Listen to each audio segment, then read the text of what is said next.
Hi, and welcome to the first in a series of small lectures to help you with your progress in chemistry. The first thing we're going to cover today are conversions.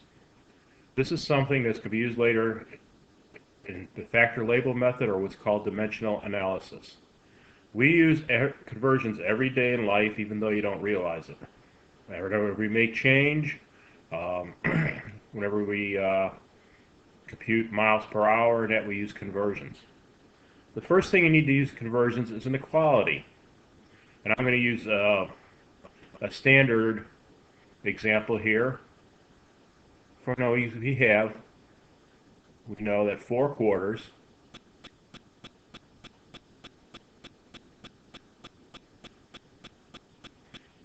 is equal to $1.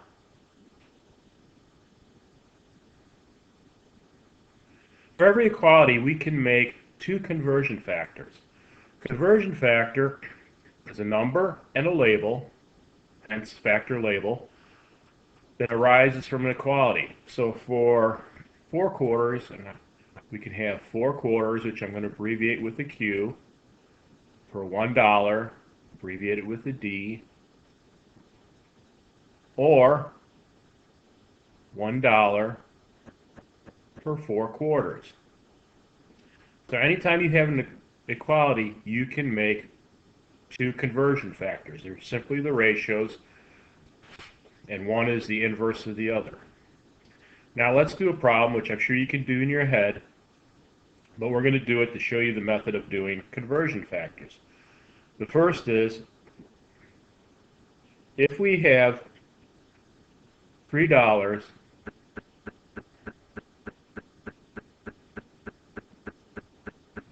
how many quarters do we have?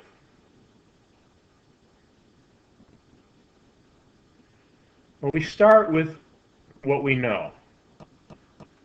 The label of the factor we know is dollars. We have $3. Let's just do the labels. Dollars. Again, I'm going to abbreviate it with a D. And I'm going to put that over 1 so dollar stays in the numerator. What I want to find out is how many quarters. Again, I'm going to put that in the numerator. So I have to multiply this by some conversion factor, one of these two, that will give me quarters in the numerator and dollars in the denominator. So if I put quarters, the thing we're looking for in the numerator, dollars in the denominator, you can see that the dollars cancel and we're left with quarters. Now let's put in our quantities. How many dollars did we start with? 3. $1, let's look at the conversion factor that has quarters in the numerator, dollars in the denominator. We know it's 4/4 for $1.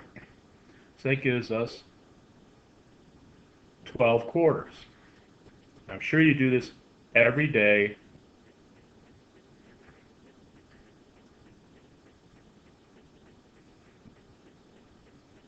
In your head. Now let's do a chemistry problem. 1 kilogram is equal to 2.2 pounds.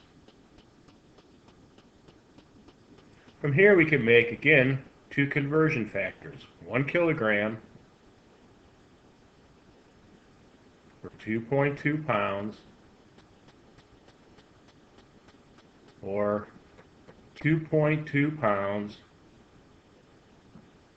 for 1 kilogram.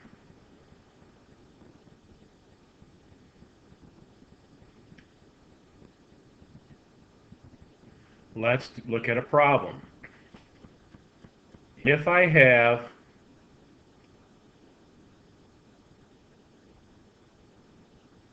£7, how many kilograms is that? So again, we know pounds. We're going to start with pounds. That's the quantity we know. We're looking for kilograms.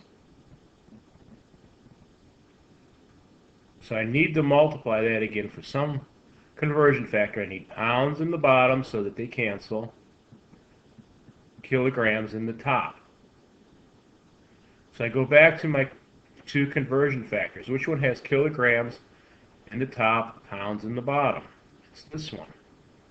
So I just substitute those numbers in. 1 kilogram, 2.2 pounds, and we start it with 7 pounds. Now, use your calculator, and you figure out 7 divided by 2.2, and you get two significant figures, 3.2 pounds. 3.2 kilograms, I'm sorry. And that's how basically you do conversions, factor label method, and dimensional analysis. And we'll use this in our next lecture, how we start to do stoichiometry. Thank you, and I look forward to seeing you again.